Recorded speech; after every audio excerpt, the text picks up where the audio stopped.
बिस्मिल्लाहिर्रहमानिर्रहीम। अस्सलामुअलैकुम। आज की क्लास में खुशामदीद। अपनी क्लास का आगाज़ दुआ से करेंगे जो हमारे महाना तरबियती मौजू में शामिल है। सुबह शाम के वज़ाइफ रसूल पाक सल्लल्लाहु अलैहि वसल्लम ने फरमाया, जो भी शख्स रोज़ाना सुबह और शाम को ये दुआ 3 मरतबा पढ़ेगा तो इसे कोई चीज़ नुकसान नहीं पहुँचाएगी। दुआ है, बिस्मिल्लाहिल्लज़ी ला यज़ुर्रु मा अस्मिही शैउन फ़िल अर्ज़ि वला फ़िस समाई व हुवस समीउल अलीम। तो तमाम बच्चों को उम्मीद है अब तक तो ये दुआ याद हो चुकी होगी। तो इंशाल्लाह हम लेक्चर के बीच में किसी से भी ये दुआ सुन लेंगे। बेटा lecture number 13, chapter number 2, subject science, work book question answer है, physical quantities and measurement chapter के। टीचर वकास कासमी। अच्छा तमाम बच्चे भाई चैप्टर नंबर 2 की वर्क बुक निकाल लें। पेजेस अब अपने पास देखें। 1 के बाद ये 2 है। एक्टिविटी 2.1 है। अच्छा इसमें जो पहला सवाल आ रहा है, अगर आप देखें नंबर 1 पे, look at the metre ruler and measuring tape. What is the smallest division of the metre rule. Metre ruler जो आपके पास मीटर स्केल है उसका सबसे छोटा यूनिट होता है 0.1, और इस तरह मेजरिंग टेप का भी होता है 0.1। अब आपने क्या करना है, अब तो हम स्कूल के अंदर नॉर्मली ये स्कूल की एक डेस्क दिखाई गई है, तो आप लोग ये करेंगे कि आपके घर पे जो टेबल मौजूद है ड्राइंग रूम के अंदर, उसकी आप 3 चीज़ें मालूम करेंगे। सबसे पहले तो उसकी हाइट, इंची टेप के ज़रिए, मेजरिंग टेप के ज़रिए आप उसकी हाइट मालूम करेंगे कितनी सेंटीमीटर है, वो इस कॉलम में लिखेंगे। इसी तरह लेंथ मालूम करेंगे, वो इस कॉलम में लेंथ, हाइट और विड्थ, उसकी चौड़ाई, लंबाई और ऊंचाई तीनों यहाँ पे लिखेंगे। अच्छा फिर अहमद भाई सवाल करेंगे कि सर वो तो क्लास में करवाना चाहिए था। तो मेरा बेटा अभी हमारी ऑनलाइन क्लास है, वरना हम ये ज़रूर क्लास में करवाते। इसके बाद आपने क्या करना है, circumference of my partner head.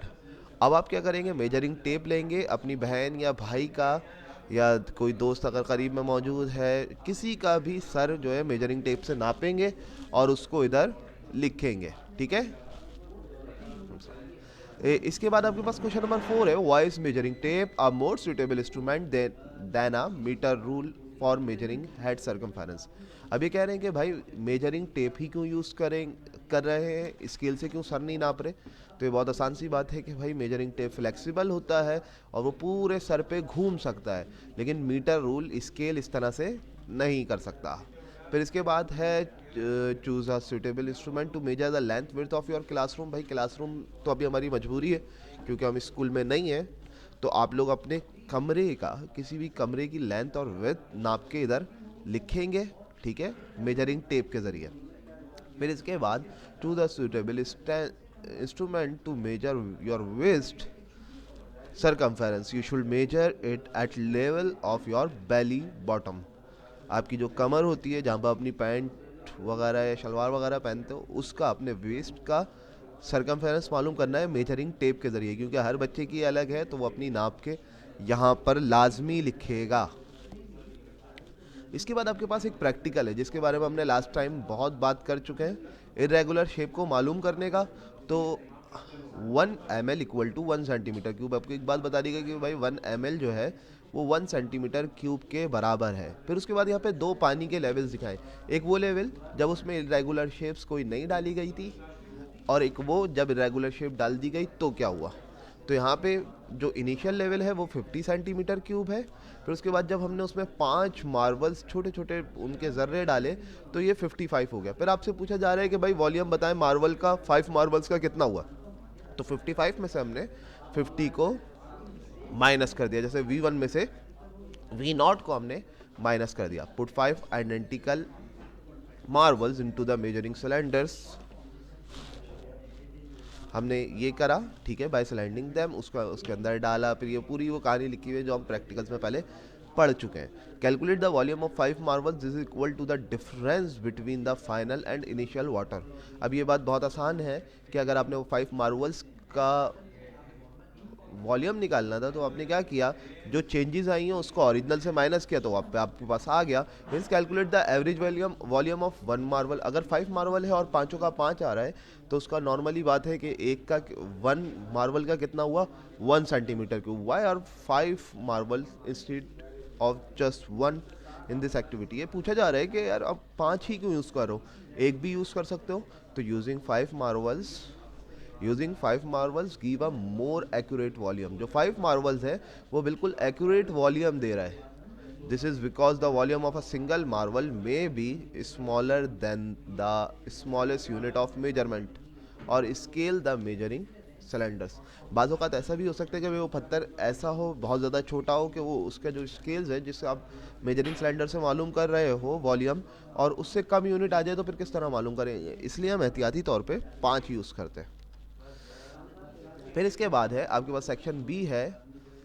Section B ये 2.2 है। फिर इसके बाद ये 2.3 या 2.4 का सेक्शन बी है। आप अपनी वर्कबुक के अंदर देखेंगे ये सेक्शन बी निकाल लें। ठीक है, मिल गया होगा उम्मीद है तमाम बच्चों को। तो diameter of a log measuring tape या लैग लिखा हुआ है शायद, ये इसको चेक कर लें अपने पास वर्कबुक में। सरकमफेरेंस एरिया, पर्दे का एरिया जो है वो किससे मालूम करोगे, मीटर रूल से मालूम करोगे। Mass of bag electronic balance या बीम बैलेंस के जरिए मालूम कर सकते हो। Time of the day watch और क्लॉक से मालूम करोगे। Volume of a small sea shell का वॉल्यूम किससे, मेजरिंग सिलेंडर से, अभी करके दिखाया। ठीक है। A ream of paper consists 500 sheets. Describe briefly how you can find the thickness of one sheet of paper using a ruler to measure the thickness of the ream of paper. Divide the thickness by 500 to obtain thickness of one sheet of paper.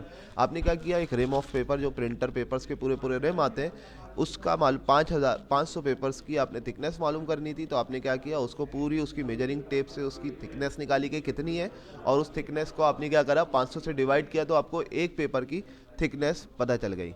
अब इसमें Sam कोई बंदा है वो क्या कर रहा है, एक इन्वेस्टिगेशन कर रहा है और देख रहा है whether the mouse of a pendulum bob effect the period of the time. जो बॉब है मतलब एक बॉल है, बॉल टाइप स्ट्रक्चर, लोहे की बॉल को बॉब भी कहते हैं, कि वो उसकी जो मास है, where the mass of a pendulum bob effect the period of time, उसका जो मास है, उसका जो वजन है वो क्या पीरियड ऑफ टाइम पे इफेक्ट कर रहा है। In his investigation he measured the time taken of the for the pendulum to make 20 oscillation. Oscillation मतलब movement, to and fro motion को या लाइक अ वाइब्रेटरी मोशन भी कह सकते हो। Before calculating the average time for one oscillation which variable should Sam keep constant so that his investigation is fair. अब क्या चीज़ उसने कांस्टेंट रखनी पड़ेगी, क्या चीज़ उसमें सेम होनी चाहिए कि आपकी इन्वेस्टिगेशन फेयर हो। भाई लेंथ ऑफ द पेंडुलम और एंगल ऑफ पेंडुलम, अगर मिसाल के तौर पे एक लेंथ बहुत बड़ी हो और एक एंगल बहुत दूर तक आप उसको घुमा रहे हो तो टाइम लिमिट पे फ़र्क आएगा। और the mass of the pendulum Bob, अगर आपने 20 ऑस्किलेशन लेनी है तो उसमें 20 के 20 में मास सेम होना चाहिए। अगर आप स्टील की बॉब यूज़ करो तो स्टील की करनी है, ब्रास की यूज़ नहीं कर सकते। अब आप मेजर टाइम मेजर करने के लिए क्या चीज़ यूज़ करते हैं, ये बात बता चुके हैं पहले भी, stop watch. Why is there a need to measure the time taken for the period to make 20 oscillation instead of one oscillation. This will prove the, अच्छा ये बोल रहे हैं कि आप एक ऑस्किलेशन का टाइम क्यों नहीं ले रहे, 20 का क्यों ले रहे हो। तो this will improve the accuracy of result because the time taken of the for the pendulum to make one oscillation may be too short for the stopwatch to measure accurately। इस वजह से ले रहे हैं कि भाई जो एक ऑक्सीलेशन है उसका टाइम बहुत कम होगा और वो स्टॉप वॉच के लिए बहुत शॉर्ट होगा, इसलिए हम यहाँ पे 20 ऑसिलेशन का टाइम ले रहे हैं ताकि हमारा रिजल्ट एक्यूरेट आए। इसके बाद आपके पास लास्ट में जो है बुक के लास्ट में अगर आप सेक्शन ए रिवीजन वर्कशीट 2 देखें तो यहाँ पे कुछ एमसीक्यूज हैं। Laila wanted to measure the circumference of a basketball which of the instrument should be used. Laila जो है, कोई लैला है, वो अपना जो है बास्केटबॉल का सर्कमफेरेंस मालूम करना चाह रही है तो उसको क्या यूज़ करना पड़ेगा। नॉर्मल सी बात है भाई, मेजरिंग टेप डी आएगा इसमें। The approximate area of the shaded region is the figure is. मैंने बताया था कि शेडेड रीजन का मालूम करने का क्या तरीका होता है, अगर हाफ से ज़्यादा भरा हुआ है तो उसको आप एक कैलकुलेट करते हैं और सबको आपस में प्लस कर दें तो इसका आंसर होगा 6.75। अच्छा, उसको एक काउंट करोगे एरिया, फिर एरिया जितने बॉक्सेस भरे होंगे उसको 0.5 और मल्टीप्लाई बाय 0.5 करोगे, 2 मरतबा 0.5 से मल्टीप्लाई करोगे। इसके बाद ऐसा यूनिट ऑफ मास का क्या है, 1 किलोग्राम। नॉर्मल सी बात है। The volume of irregular shape object Y as shown in the diagram. Y जो है एक इरेगुलर शेप है, उसका the volume of irregular shape object Y as shown in this diagram. अब भाई जो y है उसका आपने रेगुलर शेप का वॉल्यूम बताना है, तो इसका आंसर है 4 सेंटीमीटर। ठीक है। अब इसमें y आपको कहाँ पे नजर आ रहा है, ये रहा। देखो जब तक x था तो 32 था ना, जैसे उन्होंने y ऐड किया तो 32 से क्या हो गया, 36 हो गया। तो इसका मतलब है y का क्या हो गया, 4 सेंटीमीटर क्यूब। इसी तरह आयशा टुक 0.25 और उसको 0.25 घंटे लगते हैं होम से ट्रेन तक जाने में। Walk from home, walk home from the train station, how many second did she take, उसको इतना ये फासला तय करने में कितने सेकंड्स लग रहे हैं। तो आपने क्या किया, 0.25 को मल्टीप्लाई बाय 60 और फिर मल्टीप्लाई बाय 60, क्योंकि टोटल मल्टीप्लाई बाय 3600 कर लोगे तो आपके पास आंसर आ जाएगा। उम्मीद है आज की क्लास समझ में आई होगी। इंशाल्लाह नेक्स्ट क्लास में मिलेंगे। जब तक के लिए अल्लाह हाफ़िज़।